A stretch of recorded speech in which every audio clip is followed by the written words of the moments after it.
darkness. Before kingdoms marched, before castles burned, before Jerusalem became the prize, one speech would send hundreds of thousands into a war that would reshape history forever. It would inspire kings, turn farmers into warriors, and send ordinary people across deserts toward one city.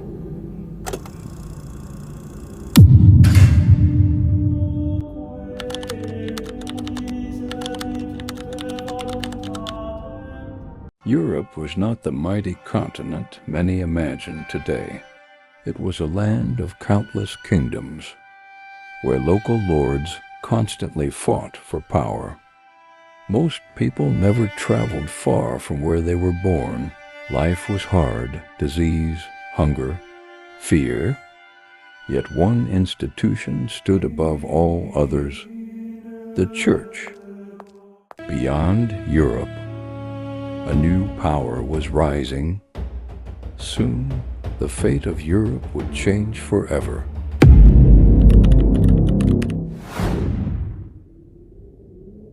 The year was 1095.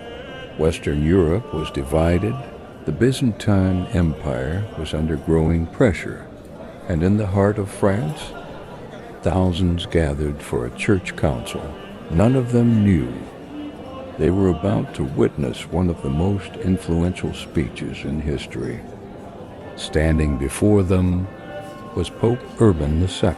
He spoke of hardship, of faith, and of Christians in the East asking for help.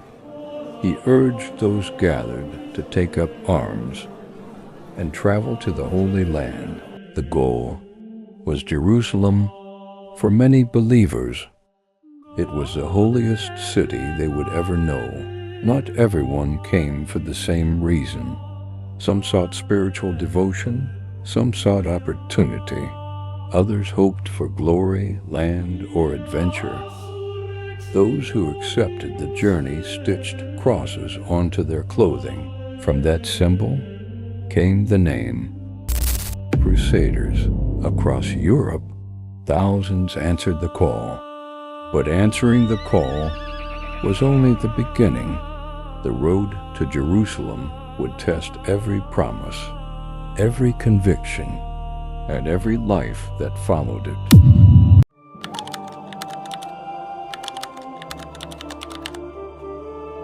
Pope Urban's words spread across Europe like wildfire. The call had been made, but not everyone was willing to wait. Long before kings assembled their armies, tens of thousands of ordinary people began marching east. They carried crosses, hope, and almost no understanding of the journey ahead. Farmers left their fields. Craftsmen abandoned their workshops. Entire families believed they were answering God's call. Few had military training. Even fewer understood the dangers waiting beyond their homeland. Food quickly became scarce. Roads turned into endless mud. Hunger and exhaustion followed them every step. Yet they kept walking. Many believed miracles would guide them. Their faith was genuine, but faith alone could not feed an army. As the journey continued, discipline began to disappear. Some groups clashed with local communities. Others became separated. The march grew increasingly chaotic. Months after leaving home, many finally reached the Byzantine Empire. Emperor Alexios welcomed the arrivals, but he quickly realized these were not the disciplined soldiers he had requested. They were brave, they were devoted, but they were unprepared for what lay ahead. They believed the hardest part of the journey was behind them. In truth, it had only just begun. Beyond those hills waited experienced armies, impossible choices, and a tragedy that would shock medieval Europe.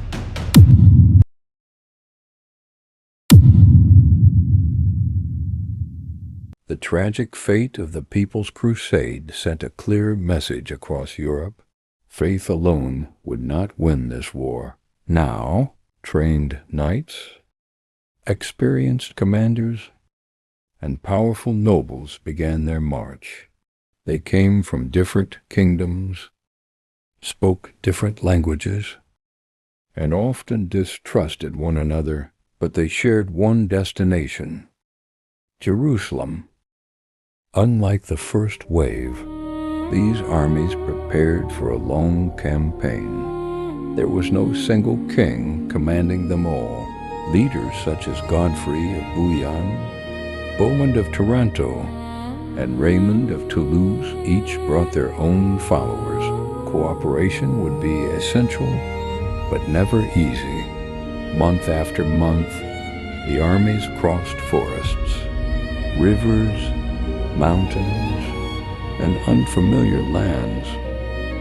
At last, they reached Constantinople, the greatest city many of them had ever seen. Emperor Alexios welcomed the Crusaders, but trust did not come easily. He expected them to return former Byzantine lands they captured. Many Crusader leaders agreed to oaths, though not without hesitation. Once across the Bosporus, there would be no turning back. Along the way, they found signs of the earlier expedition. Its fate reminded them that the road ahead would be unforgiving. Their first great objective was the city of Nicaea, a powerful Seljuk stronghold. Capturing it would be the first major test of the Crusader armies. Camps spread across the countryside. Engineers built siege equipment. Blacksmiths repaired armor. Priests offered prayers. Everyone knew the campaign was about to enter a new phase. Dawn would bring the first great battle of the First Crusade. The walls of Nicaea had never faced an army like this, and the Crusaders had never faced a siege like the one that awaited them. The Holy War had truly begun.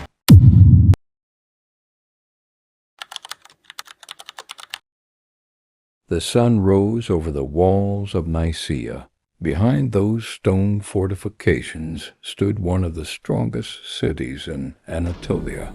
Its defenders were confident. The Crusaders were about to discover that capturing a city required far more than courage.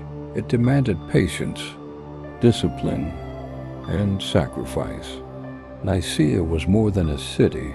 It was the Seljuk capital in western Anatolia, protected by thick walls, strong towers, and the waters of Lake Ascania. Taking it would not be easy. The Crusaders built a city of their own outside the walls. Thousands of soldiers, priests, craftsmen, and servants prepared for a siege that could last for months. Every beam of wood, every iron nail, every rope brought them one step closer to the walls. Inside the city, the defenders prepared just as carefully. They believed the walls would hold. They had every reason to think so. The first assaults failed. Arrows darkened the sky. Stones crashed from the walls. The defenders fought with discipline, forcing the Crusaders back. Even surrounded, Nicaea was not completely cut off. Through the lake, supplies continued to reach the city. The siege could not succeed unless that lifeline was broken. Working with Byzantine forces, the Crusaders carried boats over land. Soon, the lake was no longer safe. The city's supply route had been cut. As pressure mounted, secret negotiations began. The Byzantine emperor wanted the city returned peacefully before the Crusaders could storm it. On the morning of June 19th, 1097, the defenders surrendered to the Byzantines. When the Crusaders awoke, they saw imperial banners flying above the city. The battle was over, but many felt they had been denied the victory they believed they had earned. Nicaea had fallen. The First Crusade had won its first major success, but victory did not bring unity. Ahead lay longer marches, harsher battles, and an enemy gathering strength. The road to Jerusalem was only beginning.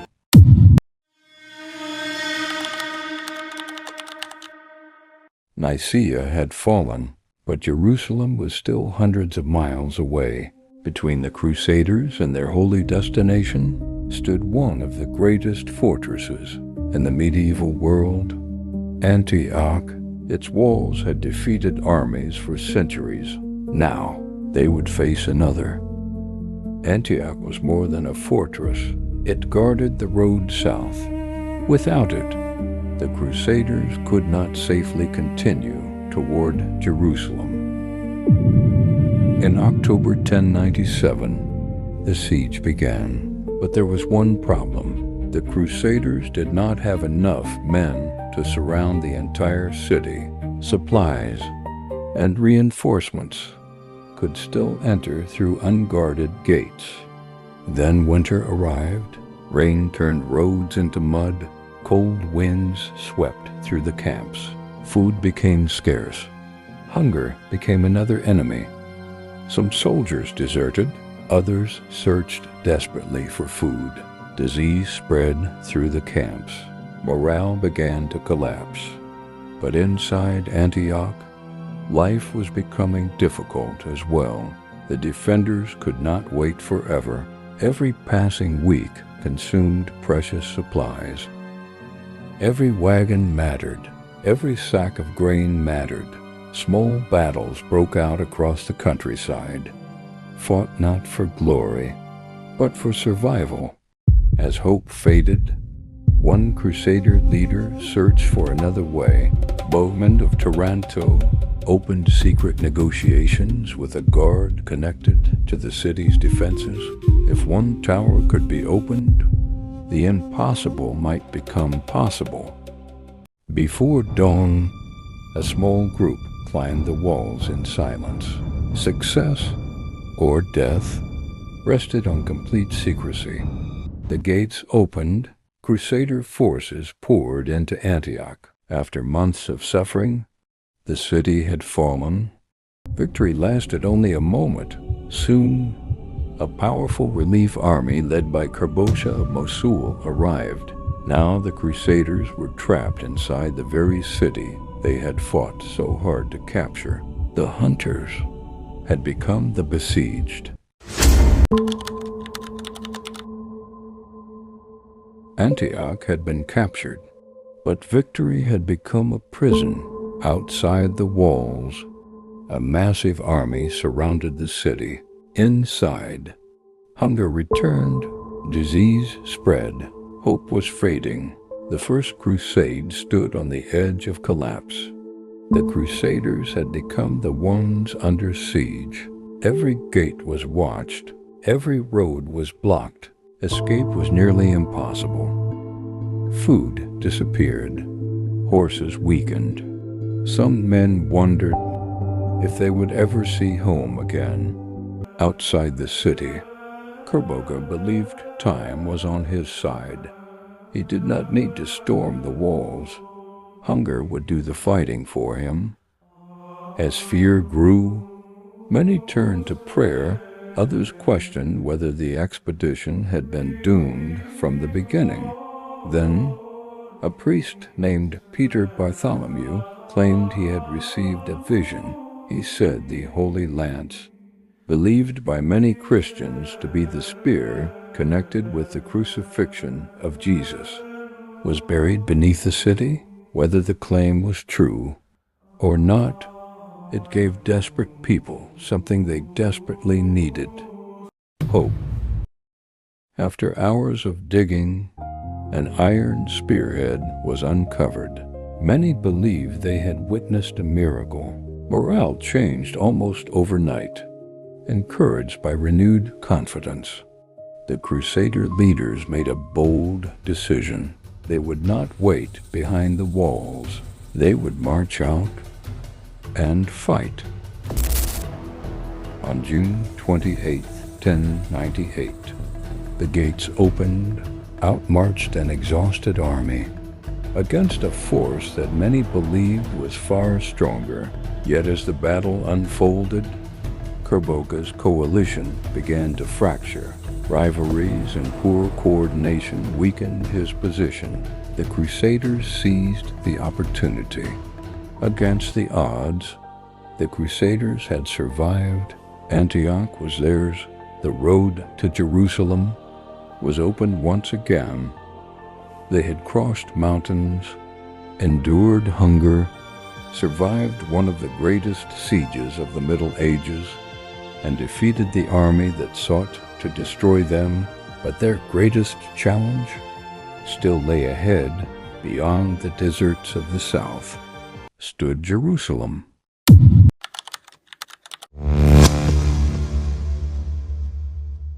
For nearly 3 years, they had marched across continents. They had crossed mountains, survived starvation, endured disease, and fought battles few believed they could win. Then, in June 1099, they saw it, Jerusalem. After thousands of miles, the holy city stood before them. For many, it was the moment they had dreamed about since leaving home. Some fell to their knees, others prayed in silence. But celebration would have to wait. Jerusalem was heavily defended. Jerusalem was controlled by the Fatimid Caliphate. Its defenders strengthened the walls, stored supplies, and prepared for a siege. Summer brought a new enemy, water. There was almost none. Wells were scarce, streams had dried. Thirst threatened to defeat the army before battle even began. Once again, the Crusaders turned to engineering. Timber was gathered. Siege towers rose from the dry earth. Every nail, every beam brought the walls a little closer. The leaders divided their forces. Each commander prepared to attack different sections of the city's defenses. Success would depend on coordination, timing, and determination. Before the final assault, the army held a solemn procession. They prayed together, asking for strength, courage, and victory. At dawn, the assault began. Arrows filled the air. Stones crashed against wooden towers. Both attackers and defenders fought with everything they had. After days of relentless effort, one section of the walls was finally breached. The Crusaders entered Jerusalem. Jerusalem, the city that had inspired a generation, had finally been captured. But the story of what happened inside its walls would shape how this crusade was remembered for centuries. Victory had been achieved, but history would continue to debate its cost.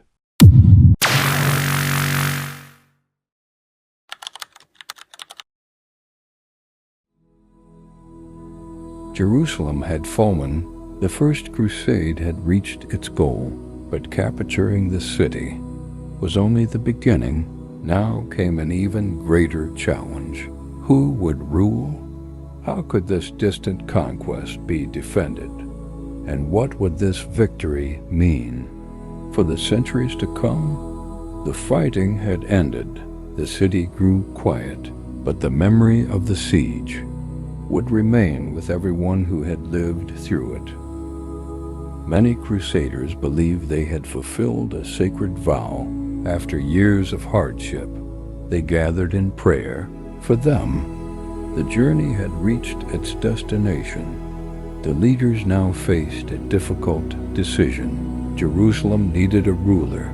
They chose Godfrey of Bouillon, but he declined to wear a king's crown in the city where Christians believed. Jesus had worn a crown of thorns. Instead, he accepted the title Advocate of the Holy Sepulchre. The victory also led to the creation of new Crusader states. They would stand for generations, linked to Europe by faith, trade, and military support. Castles were strengthened, trade resumed, new communities began to grow, but peace remained fragile. The capture of Jerusalem echoed far beyond its walls. Across the region, rulers and communities began to consider how they might respond. In the years ahead, new leaders would emerge, determined to reclaim the city. The First Crusade reshaped diplomacy, warfare, trade, and the relationship between civilizations. Its impact would be felt for centuries. The First Crusade was over, but history was only beginning another chapter. New kingdoms would rise, new alliances would form, and new leaders would challenge everything the Crusaders had built. The First Crusade remains one of history's most influential campaigns. It inspired devotion, changed kingdoms, transformed the map of the Eastern Mediterranean, and left a legacy that historians still study and debate today. To understand the Crusades is to understand how belief, politics, ambition, and survival can shape the course of history. But the story does not end here. Less than a century later, one man would rise from the deserts of the Middle East. His name would become legendary, Saladin, and his struggle for Jerusalem would change history once again. History isn't just about the past. It's about understanding how the choices of yesterday still shape the world today. If this journey through history changed the way you see the past, subscribe to The History Man. Share this documentary with someone who loves history, and join us next time as we uncover another story that shaped our world, one chapter at a time.